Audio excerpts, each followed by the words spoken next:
माँ की आखिरी दुआ। मैंने अपनी माँ को आखिरी बार देखा था। वो बहुत बीमार थी। आंखों में दर्द था, मगर लबों पर मुस्कुराहट थी। मुझे कुछ कहना चाहती थी, मगर अल्फाज उनके होठों पर ही रुक गए। मैंने उनका हाथ थामा और उनकी आंखों में अपनी दुनिया देखी। माँ माँ मेरी सबसे बड़ी ताकत थी, जो हर दुख में मेरा सहारा बनी रही। मुझे कभी अकेला ना छोड़ा, मगर फिर सब कुछ बदल गया। शादी के बाद मेरी दुनिया ससुराल थी, जहाँ मेरी माँ को बुरा समझा जाता था। साथ कहती, अपनी माँ से बात ना किया करो। शौहर खामोश रहता और मैं बीच में पिस रही थी।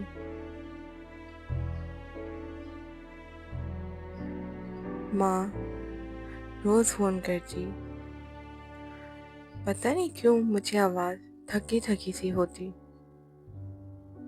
मगर सवाल वही होता, बेटी तू खुश तो है? और मैं झूठ बोल देती, क्योंकि माँ को दुख देना बर्दाश्त नहीं था। मेरे पास एक माँ ही तो थी। फिर एक दिन माँ की आवाज़ रुंध गई। कहा, बेटी अब शायद ज़्यादा दिन बाकी नहीं। मेरे हाथ कांप गए, दिल डूबने लगा। मैंने सास से इजाज़त मांगी। कहा, माँ बीमार है, मिलने जाना चाहती हूँ। जवाब आया, माँ माँ करती हो, कभी शौहर की इज्जत भी कराओ। शौहर ने कहा, अगर गई तो तलाक दे दूंगा। और मैं खामोश हो गई।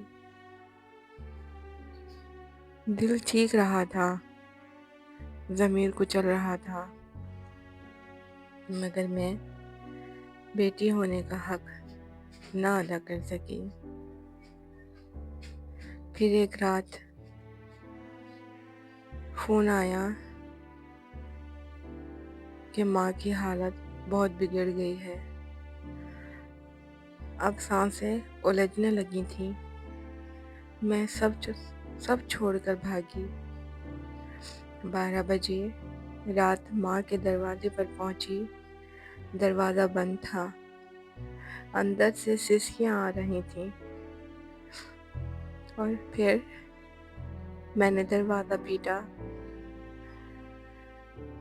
चीखी, माँ माँ, मैं आ गई हूँ। तब एक मध्यम सी आवाज़ आई, बेटी तू आ गई। दरवाज़ा खुला। माँ चारपाई पर लेटी थी, चेहरा दर्द, सांस धीमी। मैंने उसका सर गोद में रखा। माँ ने मेरी पेशानी पर बोसा दिया और कहा, बेटी तू आ गई, बस यही काफ़ी है। मैं रो पड़ी। कहा, माँ माफ़ कर दो। माँ ने मुस्कुराकर आंखें बंद कर लीं और हमेशा के लिए खामोश हो गई। मैं ऐसी बदनसीब बेटी थी कि आखिरी वक्त में अपनी माँ की खिदमत भी ना कर पाई।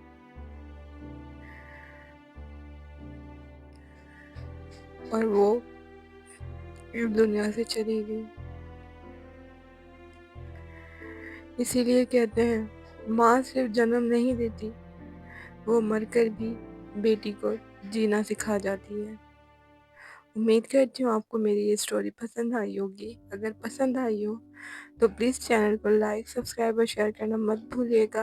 और आपको स्टोरी कैसी लगी मुझे कमेंट्स में आके ज़रूर बताइएगा। अपना रखें ख्याल। इजाज़त दें, मिलते हैं नेक्स्ट स्टोरी में। जब तक के लिए अल्लाह हाफ़िज़।